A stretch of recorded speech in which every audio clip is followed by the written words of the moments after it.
Welcome to toy-polloi. Parental guidance. This video contains scenes of Lego destruction. Hello and welcome to another video from toy-polloi. Now recently I've been doing a few G.I. Joe and Action Force restorations and just sort of review videos. And G.I. Joe is a toy line that I remember having a couple of as a child, but mainly just because I had Action Force figures and vehicles. But I've been sort of slowly getting into them, and very kindly I got a message from Nathan Grayman saying that he had a donation for me, and this is it. It has just arrived. So let's open this up and see what's inside. I think it's a G.I. Joe project that needs a little bit of restoration, but it's not a toy that I really know much about. So let's just open up this box and we'll see what it is. So I've got my handy knife here. I'm going to carefully cut through the tape, and we will see what is inside this box. I can see there's a note there, so let me just move that out of the way.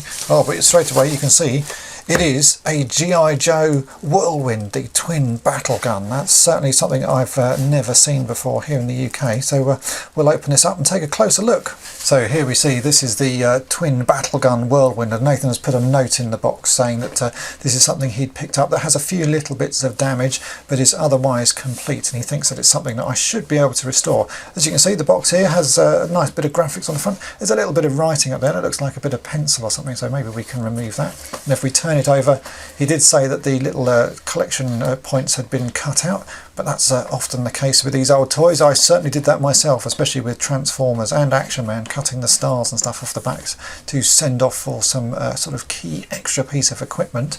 Let's open this up and we'll see what it looks like inside. It's been very well wrapped.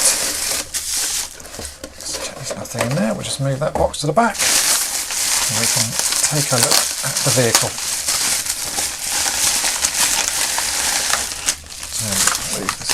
So it comes in lots of pieces, again all very neatly bagged up. And Nathan has very kindly included with this a printout of the instruction sheet, so I can see exactly how to put it together, and we can work out what sort of needs fixing on it. So I'm going to get this toy out and we'll put it all together. Looks like one of the gun barrels is broken. I think that's pretty standard actually, because the UK version of this that was released with the Action Force line, you often see them with broken barrels, so I'm sure that'll be something I can work out how to fix. But it looks like the barrel is in here, which it is. There's the barrel. We can just about see there's something inside there snapped. Oh, I can see why that would snap, because you're supposed to be able to rotate this. So I'm sure that's something we can work out a way of fixing if we can get that part apart. But if not, I'm sure we can work something out. It certainly looks like that should be fixable. So I'm going to put this together and we'll work out what's wrong with it. So here is the Whirlwind put together. It took me a little while to work out what needed to go where, because as I say, this is not a toy I've had before, but it actually looks really nice. I like the way it sort of all moves around and the guns can go up and down, and there's little covers on the side here to sort of show the ammo. It's a very nice little toy, lots of little pieces, and it looks remarkably complete considering how old it is. So I have to say a massive thank you to Nathan for sending this over to me. Now reading his note here, it says the toy is complete but does have a couple of issues. The gun turret won't stay angled up. I have to say it does actually seem to stay angled up for me. I've clipped in this place, sort of this little bracket here. Without the bracket obviously it's pretty loose, but once you've clipped that in place it does seem to stay reasonably well up, so maybe that was just a sort of how it was put together, but I might look at that anyway. And also obviously he says that the barrel is broken, which was the thing I saw straight away, and as you can see this is broken, so I think that's going to be the main thing I'm going to fix on this, because I'm sure that we can work out some way of fixing that so that it still works. If possible, I'm going to try and take that apart, but it does look like it's glued, so that might not be a sort of possibility, but I'm sure we can work out some way of getting that to work again. I think the first thing we need to do is actually to give it a good clean. This toy has obviously been used and well loved and is fairly dusty and dirty, so I think let's take it all apart again. I'll give it a good clean, and then we can see what we can do about working on this barrel. I might see if I can have an idea to get this little bit of I think that must be pencil or something removed from the front there. I'm going to have a look online. There's quite often a lot of guides of people sort of talking about how to remove pencil and biro and stuff from boxes. So I'm going to see if I can get rid of that as well at the same time. But first off, let's give this a good clean. We're going to just use some hot soapy water, and I'll use a toothbrush just to sort of get into all the nooks and crannies, and we'll get it really nice and shiny and new, and then we'll try and fix the barrel.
While we're waiting for the main body parts of the vehicle to dry, I thought I'd have a quick go at this sort of little bit of text on the front of the box there. Now I reckon this is pencil or some sort of crayon maybe, so the first thing I'm going to try is just to use a pencil eraser, because sometimes that's the easiest thing to do, is just try and give a little bit of an abrasive rub and see what happens. And we can see here, if I'm just gentle, it's actually coming off very easily. So I think this must just be a standard pencil. It's not even been pressed on particularly hard, because even after removing it like that, you can see there's not actually any sort of indents into the box itself. It's a pretty smooth box. So there you go, that was a nice simple fix that I could do while I'm waiting for the other parts of this vehicle to dry. You can see that's made quite a nice improvement to the box. So sometimes just try a basic pencil eraser on whatever's written on the box, and it may just work. Now everything's had time to dry and is all clean, we can get to work on fixing the barrel of this gun for the Whirlwind. Now this is actually going to be slightly trickier than I had sort of planned, because obviously this snapped off, and it's fairly neatly snapped off. You can see there's just a little bit of plastic there which we can tidy up. Just get the plastic nippers on that and just trim that bit off. But the problem is that the bit that we want to sort of attach it to is loose in here. You can see it sort of moves around. So my normal plan for this would be to drill a hole in it and insert a piece of Lego, something like a Lego aerial like this, that we can insert inside it, and then we'll do the same onto this bit. But because it moves around, it's going to be a little bit tricky to do. So first we've got to work out a way of stabilizing this, or making a way that we can hold this without sort of taking the whole of this gun bit apart, because I don't really want to do that. I can see it's all been glued and you're liable to sort of snap and break bits. So I think we can work without taking it apart. It would be much better. So my plan is, I've just got a bit of paper here. Now I've cut this bit of paper to be the same sort of width as this sort of little ratchet mechanism that you can roll around, and I'm going to try and insert that in just so I can sort of grip this bit while I sort of drill holes into it. So I'm going to put a gentle curve on that bit of paper, and I'm going to see if I can just push it in and push it around. It's starting to go around. Maybe if I roll that while pushing it. Oh yeah, there we go. There you go, you can see I've now got a bit of paper all the way around it. That worked remarkably easily. And now the plan is that I can hold that and steady things while I drill holes into it, and I think that will work. You can see there I've actually got sort of full control of it. I think that's going to be the ideal way to do this. So let's start drilling some holes and we'll see if we can get this gun reattached. So as I said, my plan is to drill a hole in both sides and insert a piece of Lego. Now this is a Lego antenna. You could also use this one, which is a Lego lance. These are both sort of ideal sort of bits of plastic, and the diameter of these is about 3mm. So we're going to need to drill a 3mm hole into the end of this. If I get the black aerial here, you can see that there's definitely enough space to drill a hole in, and that will give it a good sort of fixing and something nice and firm, and hopefully should hold everything really quite firm. So first thing we're going to do is I'm going to do a test drill into the sort of broken off gun barrel, because that's the easiest bit to work with. I have a smallish drill bit here. This is not the diameter that I'm going to finally drill in, but I want to drill some sort of guide holes and get them exactly in the centre, and it's easiest to do that with a small drill bit. And this is just a pin vise. I've shown you these before in plenty of my videos. You can do it with a drill, but for sort of accuracy and control, using a pin vise is much better. So let's start by getting this first hole drilled in here and just see what the plastic is like, and if we're happy with that we can go ahead and drill it in the more awkward part of the gun, which is here. So let's get drilling on this and we'll see how easy the plastic is to work with.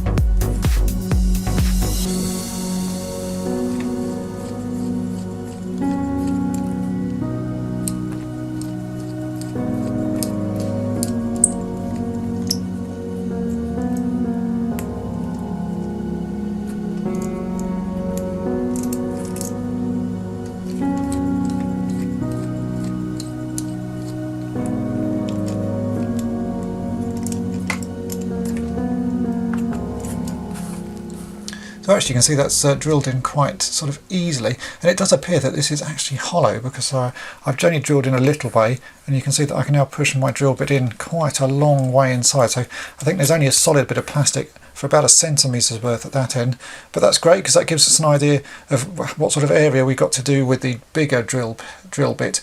So I think that's a pretty good starting point. So I'm now going to try and drill the matching hole in this part of the gun, which is this slightly more awkward one, but I reckon we can do it as well. So I'm just going to sort of get this lined up as best I can and start drilling.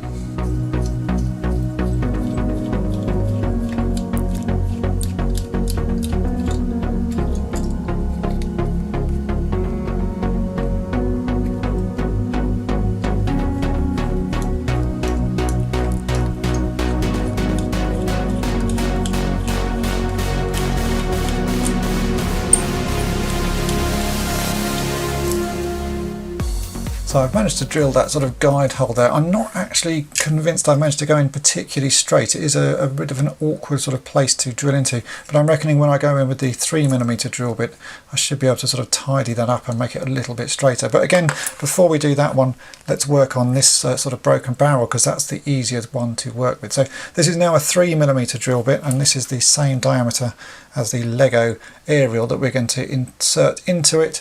And again, I've just got to go carefully and drill a little hole, make this little hole a little bit bigger to this, and we'll sort of just take it slowly, and hopefully this will work and we can then reattach these gun barrels. So I'm just going to go slowly with the 3mm drill bit and again widen this hole.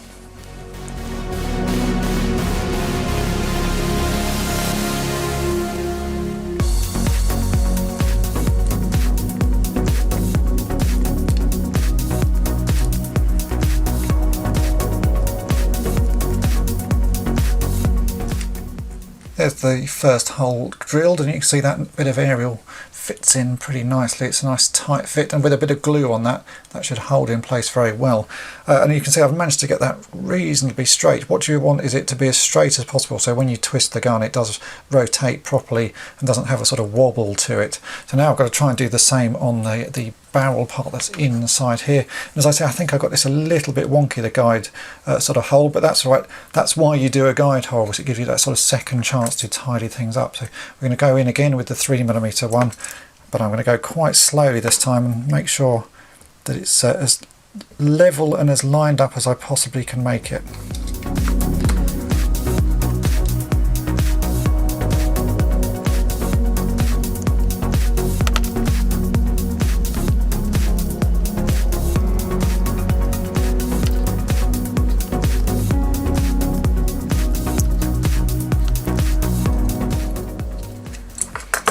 I think at this stage we might as well do a test fit, because I don't really want to sort of go too far and get it horribly wrong. So I'm just going to trim down this little bit of Lego aerial using a pair of plastic nippers, and we'll try and push it in there. I've got plenty of these aerials, so I can sort of, if I make mistakes, I've got loads of these to work with, but we just want to chop off the end of that. So you can see we've now got a peg, and I'm going to test fit that into this hole, and we'll just see what happens.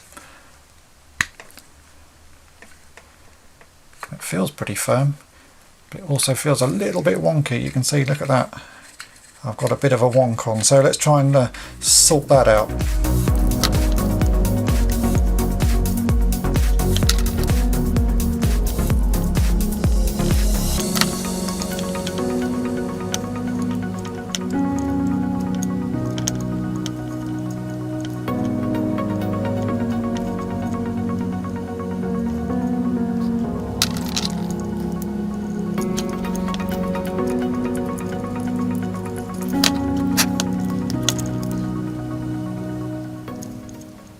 So with a little bit more fine tuning, I've now got these lined up pretty nicely, and it does turn, it's a little bit stiff, but I think it will do the job.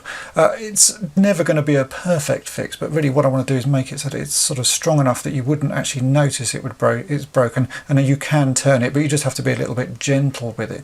I think that's quite a good sort of bit of lining up there. So that is how I'm going to glue it. So I'm going to just mark these just with a bit of tape, and I'll take it all apart so I know exactly where it's got to go back together, and we'll put some glue on and get it all glued together. So let's just put a little bit of tape on this just to line everything up, just so that we know exactly where it's got to go, and then we'll get the glue going. So as you can see, I've just put a few bits of tape on it just so I know exactly how this lines up to get everything sort of level and so that it's all nice and straight with the other gun.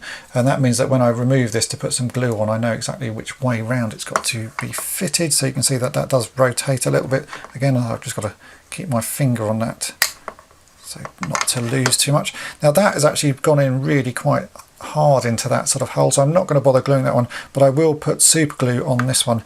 The reason I'm using super glue rather than the plastic weld that I have used before is just because I'm not quite sure what this plastic's like, and super glue should hold this pretty strongly. So I'm going to dab a little bit of super glue on the end of this piece of Lego, because I don't really want to get too much inside the mechanism, because the chances of locking the mechanism up are probably pretty high, because it's all in a very awkward spot. So there goes a bit of super glue on that. Let's line up these pieces.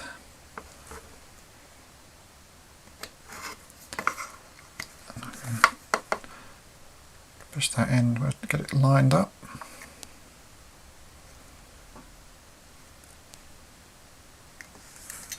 Hopefully that looks pretty square from the front. Same from the top. We use my cutting mat as a sort of guide. I think that looks reasonable. So I'm just going to let that super glue go off, and then we can test the gun and see if it's worked. And here we go, the gun has had time to dry. This is the one that wasn't broken. You see you can turn that quite nicely. And this is the one that was broken. It's got a bit of a bend to it, which is slightly annoying, but as I say, it was a very awkward hole to drill, and it's the chances are it's the hole that I've drilled in here is a little bit wonky, but I think that's acceptable really. It does actually work again, and it may be that I could sort of bend that using a bit of heat. So I just put that in some freshly boiled water and just slightly bend the gun. But it does work, so I'm sort of reasonably happy with how well that's done. Not perfect, but sometimes a fix doesn't have to be perfect. It's still a nice displayable gun. I think most of the time you can't even tell that those have a slight sort of bend to it. In fact, it may be that it was even bent, but that's how it ended up getting snapped. You know, sometimes when you bend things, you bend the plastic quite a lot and it ends up with a bit of a kink in it. But obviously, because we can't get inside there, you can't actually see that. But it does work, and it's nice and firm. I don't think there's going to be any problem with that sort of falling off. It's certainly going to be good enough for display, which is often all you want for a toy like this. So let's get the rest of this vehicle back together. This vehicle is actually fairly straightforward to put together. There's just a few elements that need to clip on to each other. So this is the sort of rotating turret part that clips onto the base. There's a seat here, and that just slides onto these clips like so. We can then put the gun turret in place on top of there, just clip that on. And then there are two pieces to this section. There's a little sort of set of joysticks and this little screen that sort of clips through the middle of it. And that clips onto there, and that's what gives this the ability to sort of stay at any angle, and that does seem to work. And then we have the two little ammo covers that clip on either side of the gun. Just lock those in. These always feel a little bit like they're going to snap. I was a bit worried putting those in place the first time, but they do clip on and they don't seem to snap, so that's good. Just very thin bits of plastic there. And there we go. That is the Whirlwind together. And here is the finished Whirlwind with the gun barrel back on and everything nice and clean. It does all seem to work pretty nicely, and the box in the background without the bit of writing on it looks a whole lot better and very displayable. So it's a pretty straightforward fix, that one. Something I've shown you before on many other sort of toys. Just using bits of Lego to reinforce areas that have snapped is a great way of repairing something. It's a little bit trickier on this one just because you can't get into the main sort of section to drill the holes very accurately, but with practice you can get them to sort of be pretty sort of straight and pretty lined up. As you saw on this one, I got it a little bit wrong, so it doesn't really make that much difference to the toy in the end, because this is just going to go on display, and it's certainly going to look very nice here with my sort of new growing display of G.I.Joe figures. And this is the very first G.I.Joe vehicle that I've ever owned, so it's very nice of Nathan to donate this to me, so a massive thanks to him, and I hope this video has been of interest, and thanks for watching. Thanks for watching toy-polloi. Subscribe for more great videos. You can also follow toy-polloi on Twitter, Facebook, and Instagram.